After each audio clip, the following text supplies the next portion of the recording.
질의하겠습니다. 자, 질의하세요. 네, 경기 남양주병 김용민입니다. 법원행정처장님, 예, 내일 이재명 대표에 대한 상고심의 지금 이제 이재명 후보죠, 저희 상고심의 내일 선고한다 이렇게 지금 언론 보도가 났습니다. 예. 네, 이게 보니까 그 대법원에서 해당 소부가 배당이 됐고 그날 갑자기 전원합의체 합의 회부돼서 굉장히 빠르게 지금 진행이 됐습니다. 이렇게 빠르게 선고하려고 하는 이유가 있어요?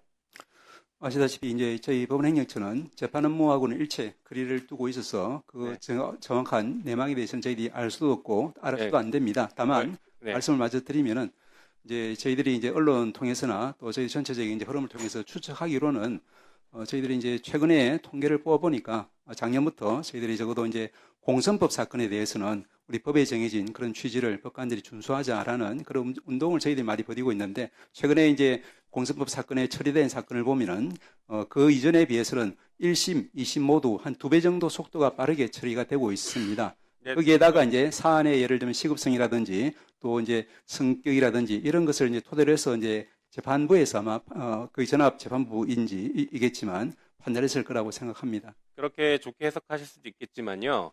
국민들이 바라볼 때에는 지금은 국민 주권, 국민 선택의 시간입니다. 법원의 시간이 아니에요. 법치주의의 시간이 아니라 국민 주권의 시간이고 민주주의의 시간인데 대법원이 갑자기 확 끼어들어 버린 겁니다. 그래서 저는 당연히 내일 상고 기각이라고 생각하고 있지만 분석하고 있지만 어떤 결론이 나오든 대법원이 지금 정치 한복판으로 끼어들었다라는 것에 대한 비판을 면하기는 어려운 상황이다라는 비판들이 있습니다. 여기에 대한 비판점도 잘 고려하셔야 됩니다.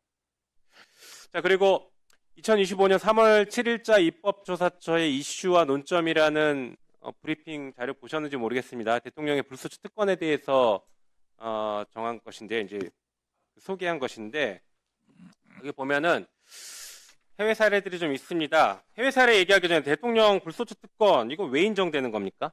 어떻게 이해하고 계십니까? 뭐 최근에 이제 언론에 많이 나오고 또 이제 교과서에도 나오는 것처럼 재직 중에 이제 대통령으로서의 어떤 직무를 충실히 수행하기 위해서 법상의 어떤 특권을 규정한 것이다 이렇게 보고 그렇죠. 있습니다. 네, 프랑스 헌법이나 중국, 대만이나 독일 연방기본법 이런 데들에서 보면은 해석상 혹은 헌법 개정 등을 통해서 대통령 재직 중에는 재판조차도 다 정지된다. 이렇게 정리를 하고 있습니다. 그리고 우리 헌법학 교수인 성낙인 교수나 권영선 교수 같은 경우에도 교과서에서 재판을 받지 않는다라고 해서 이렇게까지 하시더라고요. 형사소송법 327조 1호에 따라서 재판권이 없기 때문에 공소 기각해야 된다. 이런 의견까지 학자들은 제시하고 있는 것 같습니다. 외국은 또 어떻게 했나 보니까 미국 같은 경우에는 트럼프 대통령 아시죠? 예. 기소된 사건에서 연방검찰이 공소를 취소해버렸습니다. 이거 혹시 아십니까? 취소했다는 뉴스는 저도 네. 언론을 통해서 들었습니다. 네, 그러니까 이렇게 조치를 취하는 게 방금 말씀하셨던 대통령이 원활하게 직무를 수행해라. 그리고 상권 분립의 원칙을 고려하는 것들 이런 것들 때문에 이런 조치를 취한 것인데 아마 나중에 대선 이후에 만약에 이재명 후보가 대통령이 된다라고 하면 이런 문제가 법원 입장에서는 바로 직면하는 문제라고 생각합니다. 여기에 대한 철저한 검토와 판단 필요할 것 같습니다. 답변. 예, 저희들도 그 문제는 굉장히 이제 어려운 헌법적인 주제를 안고 있는 문제라고 생각하고 아마 이제 해당 사건 맡고 있는 모든 법관들이 네. 그 헌법과 법률에 따라서 충실하게 재판할 것이라고 믿습니다. 네, 방금 말씀드렸던 것처럼 헌법학자들이 주장하는 것처럼 형사소송법 327조 1호를 적용해서 재판권이 없는 경우에 해당해서 공소기각해야 된다는 주장도 충분히 경청해야 된다고 생각합니다. 네. 자, 우리 법무부 장관님. 예. 그 12.3 내란 이후에 12월 4일 안가 회동이 있었고 그 위에 휴대폰 교체했다고 하는데 휴대폰 왜 바꿨습니까? 바꾼 적 없습니다. 안 바꿨어요? 예. 확실합니까?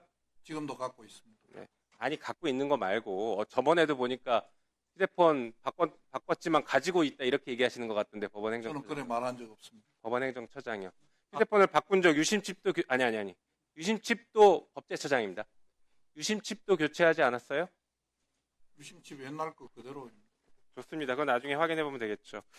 자, 그리고 이번에 손준성 사건이 무죄가 나왔는데요. 서울고등법원 판결에 이런 내용이 있습니다. 피고인에게 고발장 작성 등을 지시한 검찰총장, 이건 윤석열이죠, 등 상급자가 정당을 통해 고발을 기획하고 그 정당 측에 고발증을 전달한 자로 C를 선택한 다음에 C와 김민영의 연락을 취했을 가능성을 배제하기 어렵다 이렇게 판결을 합니다. 다시 말해서 윤석열이 공범의 가능성에 대해서 판결문에 나와 있기 때문에 수사가 필요합니다. 어떻게 생각하십니까? 이 사건은 잘 아시다시피 공수처에서 수사를 하고 공소유지를 한 사건입니다. 공수처에서 알아서 할 거라고 생각합니다.